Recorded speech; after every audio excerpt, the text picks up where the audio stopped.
Niki, mungkin boleh disampaikan lagi ke pemirsa CNBC Indonesia, sebenarnya dampak finansial ataupun di luar finansial itu bisa sebesar apa sih dengan adanya penipuan ini? Dampaknya saat ini sesuai dengan data OJK kemarin sudah sampai 2,5 triliun rupiah. Jadi ini yang tercatat ya, yang sudah lewat proses pengaduan di OJK.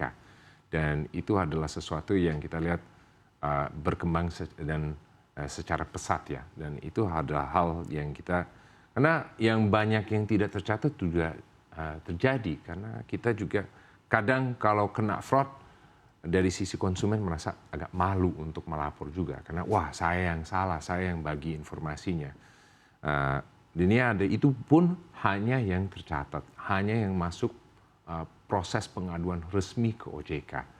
Itu pun sudah mencapai 2,5 triliun rupiah dan trennya ke depan ini semakin meningkat. Ya, jadi kita lihat apalagi karena tekniknya pakai deepfake. Itu teknik deepfake pun punya skalabilitas ya. Jadi karena penipuan yang paham untuk cara bikin deepfake bisa bikin ratusan bahkan ribuan deepfake. Bisa juga mengemulasi HP, bukan perlu HP yang fisik tapi bisa mengemulasi ribuan atau ratusan ribuan HP. Nah, itu yang sekarang yang jadi lebih bahaya adalah dengan teknologi-teknologi ini. Walaupun mungkin penipu-penipunya tetap orang yang sama, bukan ada lebih banyak, tapi mereka bisa meluncurkan lebih banyak attack ya dengan skalabilitas yang lebih tinggi, dengan cara yang lebih canggih. Nah itu hal-hal pakai generative AI untuk bisa membuat skrip yang lebih terpercaya ya, SOP karena mungkin yang kita pikir ya kalau saya bahas wah ini ada hacker, kita langsung mungkin di otak kita, wah orang yang pakai hoodie, dia coding di ruangan yang gelap. Sebenarnya enggak. Saat ini fraudster itu ya seperti perusahaan biasa, seperti call center. Dia punya KPI, punya struktur bonus, dia juga punya script. Ya, jadinya ini sesuatu yang punya tingkat organisasi yang sudah cukup canggih.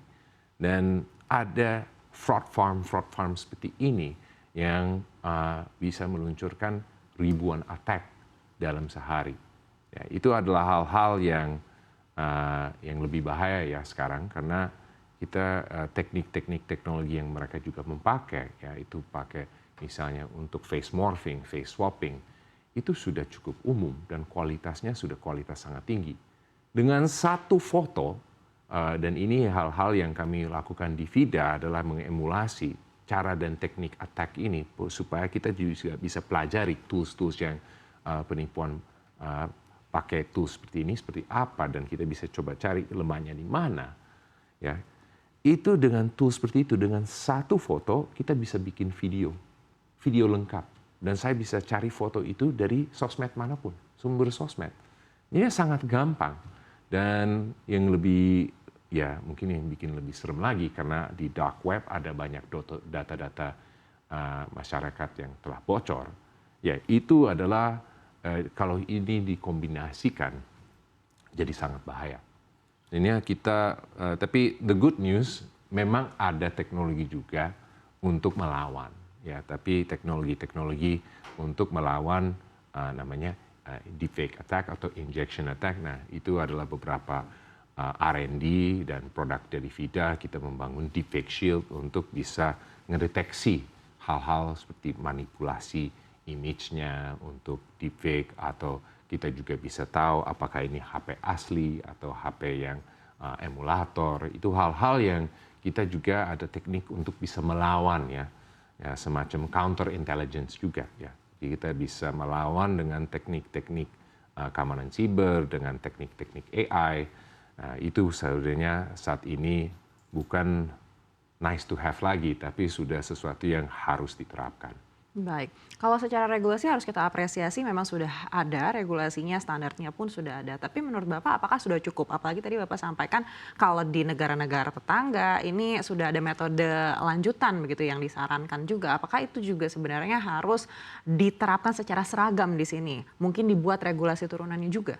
Betul, betul. Dan ya dasar hukumnya sudah cukup kuat ya dari Undang-Undang ITE, Undang-Undang PDP, sudah cukup kuat dan cukup detail. Tapi dan di beberapa kementerian memang detail regulasinya tentang misalnya standar verifikasi identitas dan autentikasi sudah ada di Komdigi. Mungkin challenge-nya lebih kepada harmonisasikan regulasi antara kementerian agar implementasinya, teknik detailnya bisa ada guidance yang lebih spesifik kepada industri perbankan, kesehatan, dan lain-lain, punya satu standar di mana enaknya sudah ada standar global juga. Dan itu sebenarnya adalah standar Komdigi, sudah sesuai dengan standar global. Jadi mungkin yang perlu kita masuk ke detailnya, mungkin sama dengan tahap Undang-Undang Pelindungan Data Pribadi ya. Itu sudah punya, cuman sekarang harus lebih detail untuk bagaimana kita mengoperasionalkan ya semua regulasi ini dengan sistem teknis yang jelas, standar teknis jelas, standar implementasi jelas, dan yang paling penting standar audit. Standar audit dan akreditasi untuk ada pihak ketiga bisa memverifikasi, memvalidasi agar dari sisi masyarakat bisa merasa aman karena sudah ada capnya. Oh, ini sudah melewat proses standar keamanan informasi sesuai dengan standar pemerintah Indonesia misalnya. Itu hal-hal yang mungkin perlu ditegaskan, bukan perlu dibangun dari nol, tapi perlu ditegaskan. Dan memang ya salah satu contohnya di Bank Negara Malaysia ya di Malaysia, kalau ada permintaan untuk izin keuangan lembaga keuangan yang baru tidak boleh pakai SMS OTP lagi ya. Jadinya ada fase di mana semua calon-calon lembaga keuangan yang baru perlu implementasi standar yang lebih tinggi dulu, dan pasti lembaga-lembaga yang sudah ada grace period ya untuk mereka bisa transisi. Sama sih di Indonesia pas kita migrasi dari sistem pembayaran dulu pakai kartu ATM ke kartu chip ya, yang kartu magnetik ke kartu chip, ada periode untuk masa transisi dan lain-lain. Itu wajar sih. Tapi yang saat ini mungkin belum ada masa transisi yang diterapkan dengan cara yang tegas, dan itu mudah-mudahan bisa jadi sesuatu yang dipertimbangkan untuk bagaimana kita bisa meningkatkan perlindungan konsumen lebih baik lagi, dan untuk ada standar yang antara industri sama para regulator bisa ada kerjasama dan harapan yang lebih jelas lagi. Baik, artinya transisinya ini harus dipercepat menurut Bapak? Saya pikir ya dengan ya fakta-fakta banyak, segitu banyak korbannya setiap hari ya, segitu banyak kasusnya, ini sesuatu yang sudah darurat ya.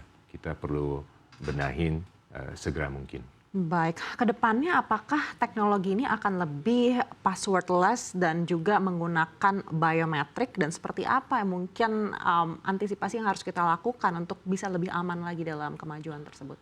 Ya, kita bisa lihat dari datanya ya. Dari datanya lebih dari 80% kasus account takeover itu karena passwordnya lemah atau passwordnya telah dikompromi. Jadi apakah kita tetap mau menggunakan metode yang sama? Nah, kalau sudah 80% kasus bobol gara-gara masalah passwordnya sudah lemah, sudah terkompromi, ya pasti itu kita harus ganti caranya. Ya password tidak bisa dipakai lagi. Nah, untungnya sebenarnya ada metode-metode yang sekarang sudah dipakai oleh konsumen sehari-harian.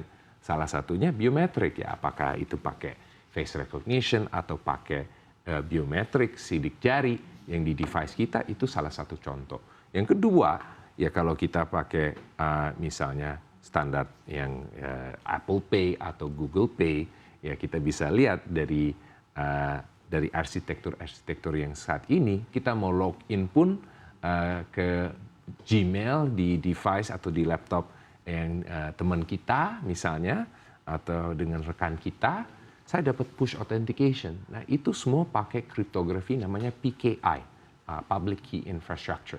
Nah itu hal-hal yang sebenarnya standar sudah cukup jelas, dan sudah ada patokan bagaimana bukan hanya aman tapi nyaman.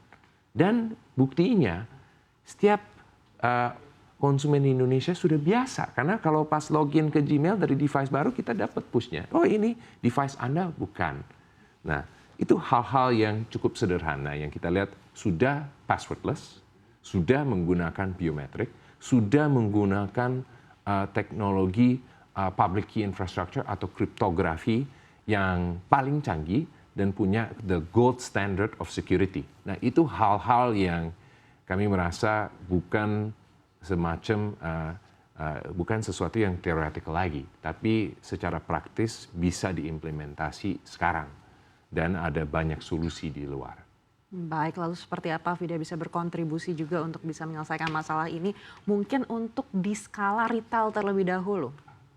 Ya dari sisi Vida kita pasti fokus banyak klien kami di adalah lembaga keuangan ya, di sektor keuangan khususnya sektor keuangan digital ya.